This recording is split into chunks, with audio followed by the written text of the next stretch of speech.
What's going on, guys? Luke22SV here, and welcome to the 16th round of the career mode of Season 3 here for the Russian Grand Prix off the back of a 5th place result in Singapore after a spin which saw us throw away a probable race victory.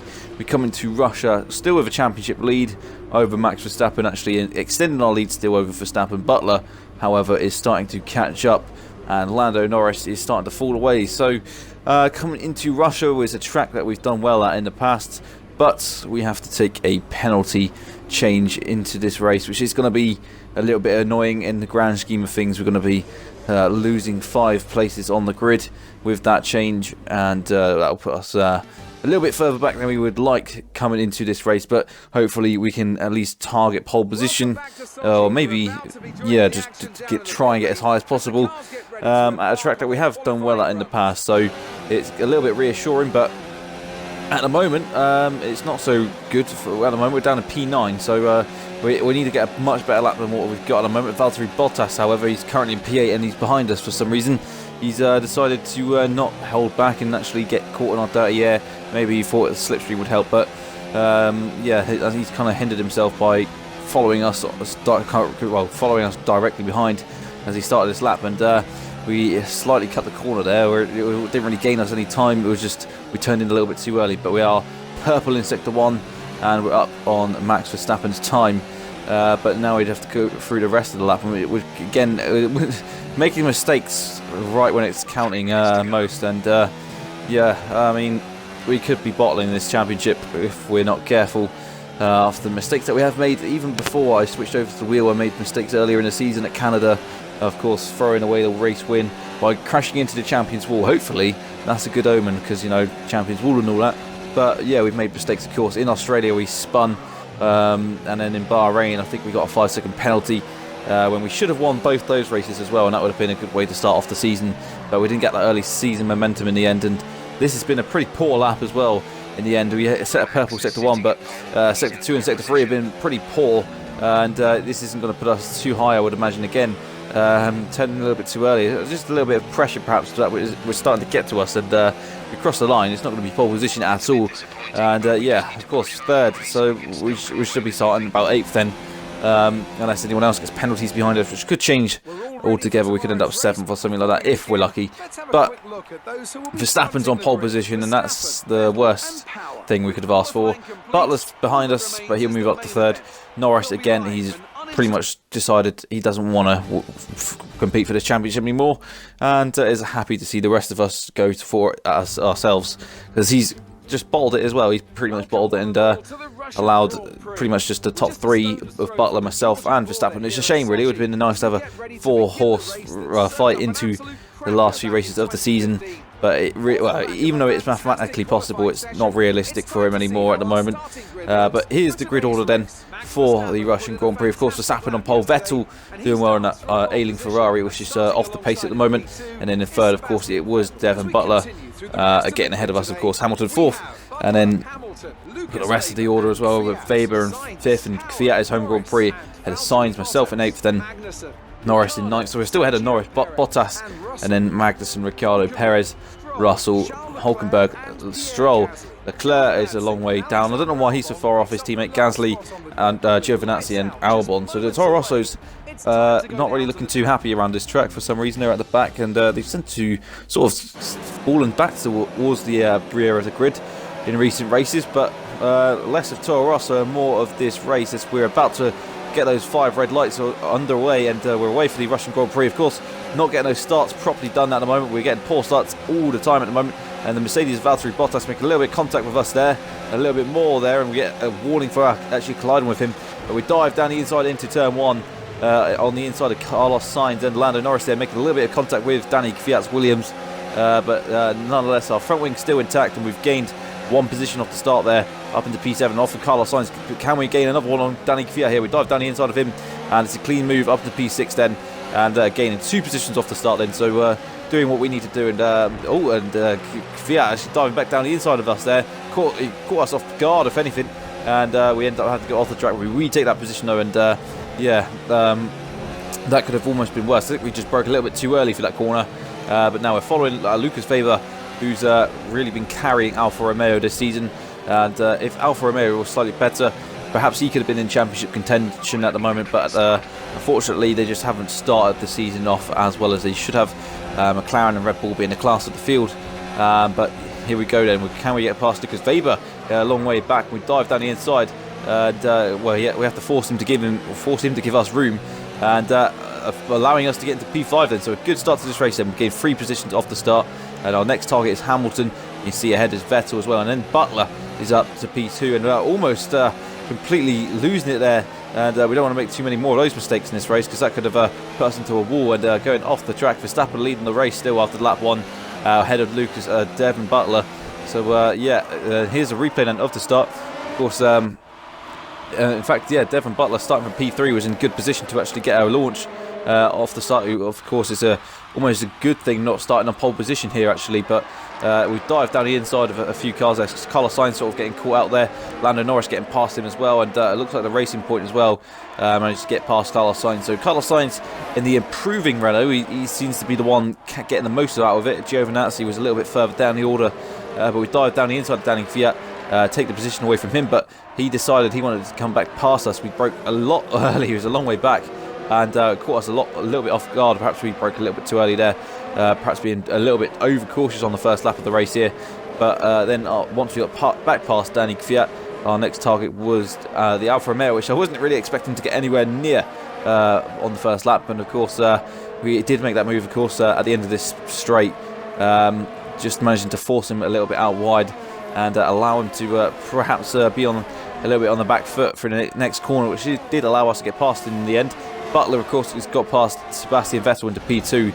We'll be hoping that Butler actually causes my teammates some problems up there in the top, and perhaps they both collide. That would be ideal as well. But we get past Lucas Weber there, and unfortunately the worst camera angle in the world comes on for that. But up into P5 then, and moving on to lap 3 swiftly. We're now behind Lewis Hamilton, who's behind Vettel and who's behind Butler. So Butler not being able to get close to my teammate Verstappen's. Verstappen's had it pretty easy up top at the moment, and yeah, he's looking pretty strong there. But yeah, we need to get past these guys. Verstappen then looking like he's going to be able to gain some points on us in this challenge at the moment, and we need to get the maximum amount of points available if we can't beat Verstappen in this race. So that means we've got to get P2, and to get P2 we have to get past Hamilton, Vettel and Devon Butler. But at the moment we're stuck behind Hamilton, who's going to have DRS on Vettel. Devon Butler, though, it looks like he's got a little bit more pace than what Vettel's got in this race. So if we want to get past them, we have to get a move on, really.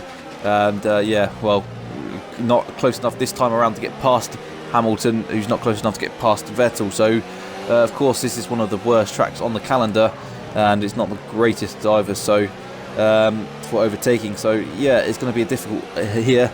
But we have got a good engine in this Red Bull car as well. So hopefully we can get this job done fairly sharpish. Don't want to be hanging around for too long behind these guys. Definitely we can get into a podium, at least would be a decent result after starting from P8. Hopefully at some point the likes of Verstappen and Butler will experience penalties for engine parts and everything like that, so there we end up being disadvantaged at some races.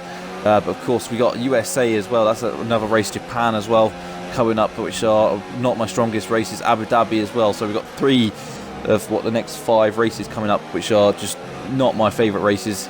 Although I do like Brazil, I think Mexico is another good one. So I think we've done well in Mexico before. So hopefully that's a good omen for us. But we are leading this championship by quite a bit at the moment. So hopefully that's a good sign of things to come. But look how close we're getting to Hamilton now. He's having to defend from us as we almost make a move into these left-handers, which are sort of nothing corners. But hopefully this one is a chance to get past him here. So we get DRS now. He's a little bit behind Vettel actually. So maybe he's not going to get the slipstream in the toe to get close enough to Vettel. Maybe that'll put him on a disadvantage to us. We're getting close enough to Hamilton this time around. But are we going to get close enough at the end of this straight? And it doesn't look like it. But Vettel actually close enough to Devon Butler as well. So Butler surprisingly not actually getting away from the rest of the pack at the moment. You know, the McLaren, Red Bull, 2 strongest cars by a little bit of a margin actually. So surprising to see why Butler's not actually pulling out a gap to the rest of the pack. Yeah, I don't understand why that he hasn't got the pace in this race, but still got more pace than his teammate though, who's in no man's land at the moment. But We got DRS again here as we start lap 5. Can we get past Hamilton now? He's still further back than he would like to be on Vettel, so he's not getting the toe that he would like, but he's having to defend. We got the nice amount of slipstream and the boost there, and we get past him just about, keeping it on the track. 2 wheels on the track, I think there, and we get past Hamilton into P5, then into P4 rather, so we're just 1 place off the podiums, and Vettel is fighting hard with Butler as well. So yeah, it's looking quite strong in this race. There's still a lot left to play for, and of course we tend to do stronger in the second half of the race as well, so there's that to look forward to in this race. But moving on to the start of lap 6, you can see Vettel and Butler going wheel to wheel there as we exit turn 1 and turn 2. They'll be fighting side by side, and this could allow us to get close to them actually. If they're going to fight side by side, it's going to cost each other a little bit of time. But Vettel's got past Butler at the moment, and yeah, he's up into P2, Butler down into P3. Butler's got more motivation perhaps, he should have more motivation, he's fighting for the championship, and yeah, we've got to try and get close enough to these guys now. But Hulkenberg is out of the race, and the safety car is out again. So this time not on the first lap because of the collision, but every race since Hungary we've had a safety car. I mean, for the first couple of seasons in this career mode, we hardly ever saw the safety car, and now in this season we've seen it so many times. Yeah, I'm not sure if it was probably necessary because of the car breaking down. I mean, at best you probably need a virtual safety car for a car breaking down, but yeah, we've got a safety car. We're not going to complain too much. That'll cut Verstappen's gap to the rest of the pack by some margin. So we're going to be pitting this lap anyway. But I'd imagine Verstappen's pitting too, because it's going to be a lot. Everyone should be pitting really, because yeah, we're at the pit stop window. The safety car's out. It would make sense for the whole pit lane to be stacked of cars, as we're going to follow Butler into the pits and Vettel. Actually, we're going to overtake them. They're going too slowly. And it's a little bit like what Vettel done in real life, I think in China, where there was just 2 cars going slowly into the pit lane and he overtook them. It wasn't illegal, and that wasn't illegal either, and we got past them and into the pits we go. And you can see hopefully our pit crew have managed to get enough time. Like maybe a couple of seconds have cost us there a little bit, but so many cars coming into the pits, that's cost us even more time. So perhaps if they were a little bit more ready, yeah. Unsafe release anyway. Might as well just have released us into a pack of cars if we're going to ghost into them, which is yeah, a little bit Codemasters in a nutshell almost there, with their logic. But yeah, what I did there was totally legal, overtaking them in the pit entry. But yeah, we're out behind Danny Kvyat, so he's gained a few places off of that. I'd imagine Vettel and Butler are back ahead of us anyway, so despite getting past them in the pit entry, they've got past us again. But they were driving so slowly into the pit entry, and I just thought, hang on a minute, yeah, I might as well just try and get past them here, and didn't get a penalty for it, and so it must have been totally legal then. Carlos Sainz ends up being behind us. But moving on to lap 8, and the safety car is coming in at the end of this lap, and Danny Kvyat is ahead of us, but we're down in P8, so are we in provisional P8, or is there a few more cars yet to stop? In fact, you can see just down the road there's a McLaren of Lando Norris leading the race. So again, it looks like I don't know why he's just being left out. He really doesn't want to win this championship, and he's going to be really struggling to compete, and almost running into the back of Danny Kvyat there. We're going to want to be careful about that. But yeah, Lando Norris again just really struggling. Well, it's not really his fault, but maybe it's the team's fault, but we're away again on green flag racing for the last 5 laps of this race. We're in P8 at this stage, and we're getting a good run on Danny Kvyat here. Can we get past him into turn 1? He looking to defend, but we're not thinking about overtaking yet. But Devon Butler was ahead as well, so if we want to get back onto the podium, back where we were fighting for only just a few laps ago, we need to get past Danny Kvyat, who we did get past on lap 1, and we're back behind again. So Danny Kvyat will be happy with his performance at the Russian Grand Prix, and yeah, we just get past him fairly quickly if we can, and hopefully we can get back onto a podium contention. I don't know who else has actually managed to profit from that. I think it's actually just Butler and Vettel that's got back past us, and Danny Kvyat as well, who's probably profited from being at the end of the pit lane as well. I think that you don't have to put up with too much traffic when you go to the end of the pits, but of course all the cars coming into the pits, we were near the start of the pit lane, so we were yeah, a little bit of a disadvantage there, but can we get the advantage now on Danny Kvyat? We're getting a good run here on the straight, which is not really much of a straight with this little left-handed kink as we dive down the inside of Danny Kvyat. Surely this is the move. We block up a little bit and force him out wide and take the position, and up into P7 we go then. So we're just 4 and a bit laps left now.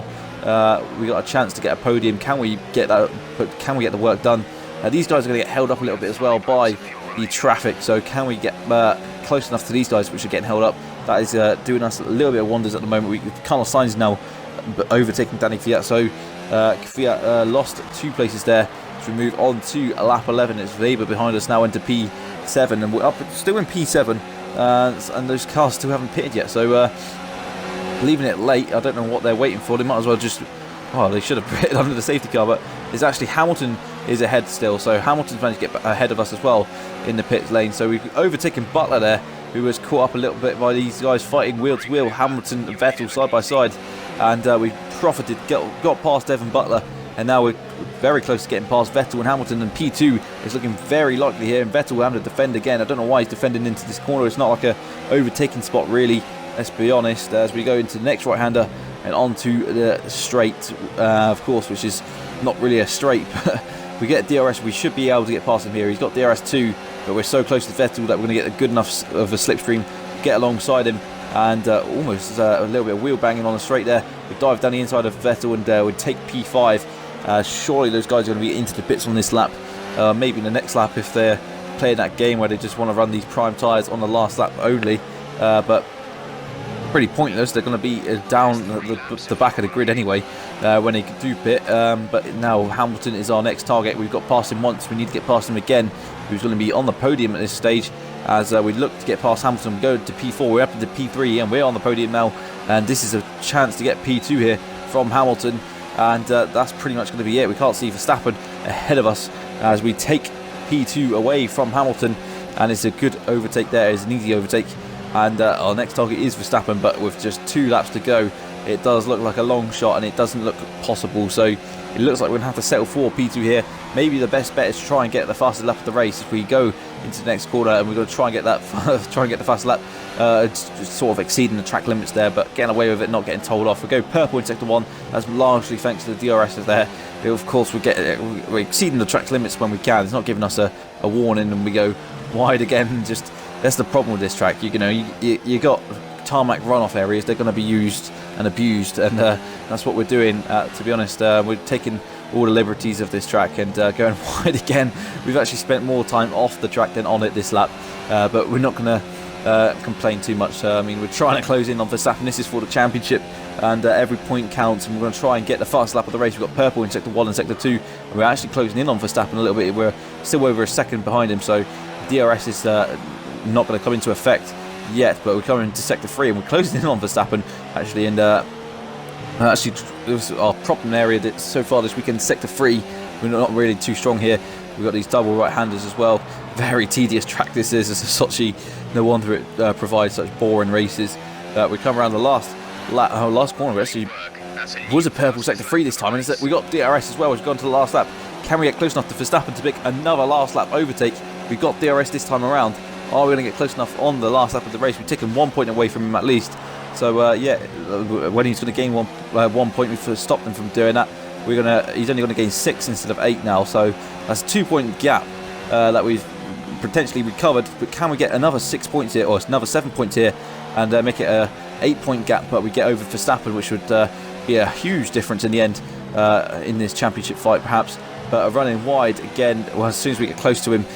Can we get one? We've got one opportunity really to get past Verstappen on the back straight, and can we make it happen? We've got to get close enough to get a launch. We've got to have plenty of hot lap available. We're going into the rich mix. We've got hot lap enabled. Can we get past Verstappen here? Again, we're not getting the best exit. That's compromised us as well. Verstappen gets a much better exit than us coming out of that corner, and it does not look like we're going to get past Verstappen here. And yeah, it looks like this is going to be the one time we don't get past him. Look how much we close in the braking zone though. We're trying so hard to get past him. Is there going to be a last ditch overtake into one of these corners? Yeah, it doesn't look like we're too far back here. Not going to try that. We'll just end up running into the back of him. That would just be silly. We don't want to do that. And again, almost completely losing it there. And yeah, it looks like we're going to have to settle for P2 then. get very close to Verstappen, but not close enough to take the lead of the race, and we have to settle for P2, but it's a good result for us in the end, starting from P8 and almost running into the back of him for some reason on the cool-down lap. But yeah, a good drive then, as my engineer said. But we have lost 6 points to our teammate in the championship fight. Hopefully that won't matter too much in the end. But yeah, we have to take that as a good result. Verstappen winning in the end. Hamilton third, so Butler wasn't able to get on the podium, so he's lost points. He's had a difficult day, and that's also important for the constructors as well, getting 44 points and taking a step closer towards the constructors title, which McLaren and ourselves are fighting for. And yeah, of course, Lando Norris finished nowhere near the points in the end after that joke of a strategy. He actually finished 18th. So yeah, there's the championship. We've got a 20-point gap to Verstappen with just 5 races left to go in this season. We've got Japan, Mexico, USA, Brazil, and then Abu Dhabi. So it's all to play for. Butler is still there as well, but that's going to be the end of the episode there, guys. I hope you enjoyed that race today. It wasn't too bad, I guess. But hopefully we can do better in Japan. Like and subscribe, and I'll see you soon.